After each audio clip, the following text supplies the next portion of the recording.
judiciaire pour les travaux. Alors, monsieur, c'est l'expert pour les travaux. Voilà. D'accord, donc qu'est-ce qui s'est passé là? On s'est retrouvé avec... nous, on dit que c'est une fuite d'eau, il y en a qui disent que c'est une descente de terrain, on ne sait pas bien, donc il y a une expertise qui est en train de se faire pour savoir les causes du trou. Vous voyez, alors il y a des trous. Ça s'est fait tout d'un coup? Ça s'est effondré? On ne sait pas bien si c'est dû à l'eau, si c'est dû à un fontis. Donc ils sont en train d'expertiser pour voir quelle en est la cause. Mais c'est ici, à cet endroit-là, ça n'a jamais été refait depuis un siècle. Oui, mais il n'y a pas forcément de trous qui se font. Non, là, Parce je que, comprends donc pas, là, il y a principalement du sable, Non, c'est là. ça? Ouais, bah oui, Ah, c'est là, Vous là. voyez, vous avez le trou là. Ouais. La conduite qui est cassée? C'est ça? Ça nous arrange pas. Et donc c'est ça qui aurait... Ouais, je sais pas, le chef dira ça après son expertise, il y a que lui qui peut... Là, vous êtes en train d'expertiser, monsieur? Ouais, Donc vous allez essayer de savoir où ça va? Bah oui, nous on est missionnés par le juge et on doit essayer de déterminer la cause des désordres. Donc on fait des investigations pour essayer de trouver de façon contradictoire, donc avec les différentes parties, l'origine des désordres. Et donc alors, c'est quoi comme genre d'investigation? Et là, on met à jour tous les réseaux, on regarde leur état, leur position, leur nature, on inspecte le sol environnant et on essaye de réfléchir et de comprendre. Alors donc il faut tout creuser? Il faut creuser aussi profond qu'on puisse. Ensuite, on a d'autres méthodes d'investigation qui vont être faites plus tard. Comme quoi? C'est des radars qui permettent de trouver des cavités dans le sol, s'il y en a. Parce qu'il... D'origine anthropique, peut-être de la main de l'homme, ou d'origine naturelle, comme des fontis, qui sont des solutions de matière qui créent des vides. Et ces vides se répercutent petit à petit, très lentement vers la surface. Et quand ça arrive à la surface, crac, on a un effondrement. Ah, petit à petit, c'est les vides qui montent. C'est la matière qui se dissout. Donc ça creuse verticalement le terrain, sous forme d'entonnoir. Et ça finit par apparaître. Donc vous avez des anciennes mines, par exemple.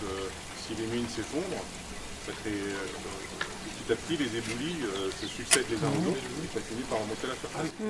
Et c'est pas forcément parce que le terrain a été creusé précédemment? Je peux pas répondre. On sait pas, ouais, là on sait pas.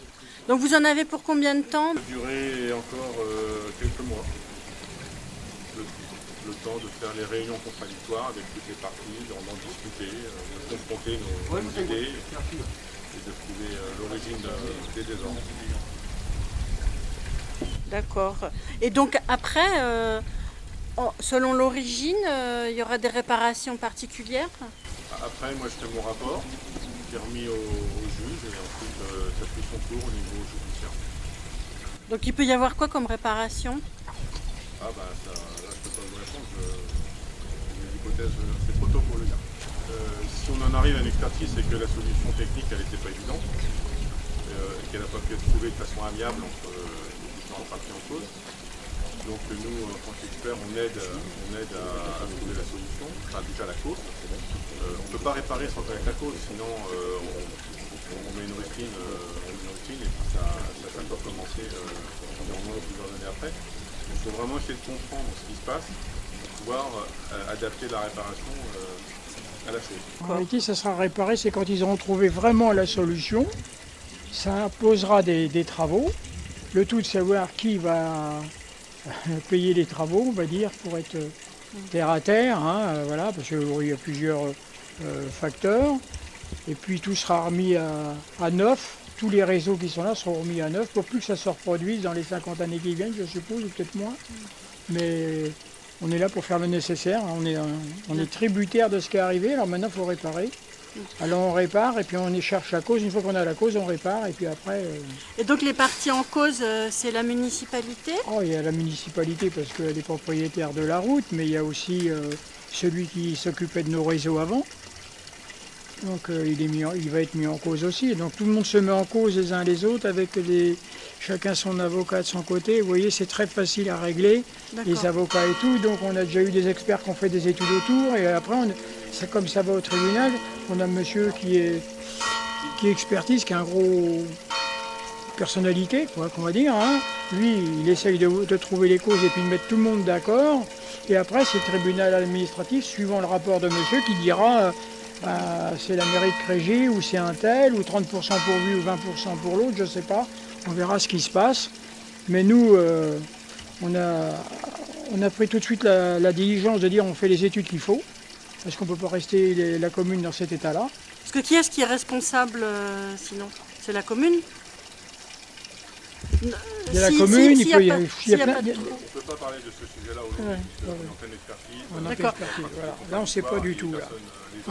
Les autres Je dirais à la limite, il n'y a pas de fautif et pour moi, il n'y a pas de fautif, il Non, n'y a non, pas de qui responsable. est Parce que quand c'est fait responsable, dedans, ça allait bien. Alors, qui est, donc, qui est voilà. chargé d'entretenir? Qui est-ce qui est chargé Bah, d'entretenir? les réseaux d'eau sont entretenus quand on a une panne. Non, mais c'est vrai, je vous dis, vous avez une fuite quelque part, une bouche à clé que vous avez pour ouvrir l'eau chez le voisin et tout ça. S'il y a une fuite à cet endroit-là, ça coule un peu en dessous, donc c'est le fermier qui a le marché qui vient réparer. Voilà, sinon, on ne peut pas en dire plus que ça. Hein. Non, on ne peut pas en dire plus que ça. Après, c'est la notion de réparation Voilà. ou d'entretien. Il y a une différence entre les deux. Si vous avez, je ne parle pas de ce cas précis, parce que je ne peux pas trop en parler, mais dans le cas général, quand quelqu'un est responsable d'un réseau ou d'une voirie ou d'une maison, il fait l'entretien. Donc c'est des réparations usuelles qui sont dues à l'usure. En revanche, s'il survient un sinistre, par exemple, je sais pas, la foudre retombe et brûle la maison, typiquement, on ne peut pas dire que c'est un défaut d'entretien, c'est parce qu'il y a une cause extérieure, naturelle, qui nécessite une réparation. Donc il faut mettre le curseur au bon endroit, de savoir si c'est un défaut de maintenance, si c'est une cause externe à laquelle personne ne peut s'opposer. Donc on est là pour ça. Vous vous en êtes aperçu quand, là, de l'effondrement? Oh, il y a un moment déjà hein, qu'on a vu. Le sinistre est survenu en février 2020. Oui, c'est ça. Hein, ouais. Fin février. Ensuite, il y a eu un délai une première recherche des causes de façon amiable entre les assurances des différentes personnes qui n'ont pas déterminé la cause exacte. Donc, le maire a pris la décision de se remettre à la justice pour départager les choses. D'accord, donc depuis février 2020, en fait, il y a la déviation. Sur Oui, le- oui. Bah là, on a été obligé de bloquer parce que Ouais. c'est trop dangereux. Hein. Alors ça perturbe évidemment. C'est une voirie qu'on doit refaire dans mes projets. Dans mon mandat, j'avais prévu de refaire cette voirie-là et celle d'à côté à neuf, puisqu'elle n'a jamais été refaite depuis très longtemps, avec des nouveaux trottoirs, essence de circulation, des stationnements et tout. Et là, on a eu ça entre-temps, donc ça perturbe un peu les délais pour les réalisations de nos projets, quoi. Mais enfin bon, il vaut mieux que ça arrive maintenant que plutôt que ça arrive une fois que la route neuve aurait été faite. Ça nous aurait posé C'est beaucoup de sûr. problèmes. Mais bon, ça c'est quand même bien. Bon, là, ça a été creusé en plus. Et là, ça devrait pas être ouvert. Là, par contre. Je sais pas comment ça se passe.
une ouverture comme on avait vu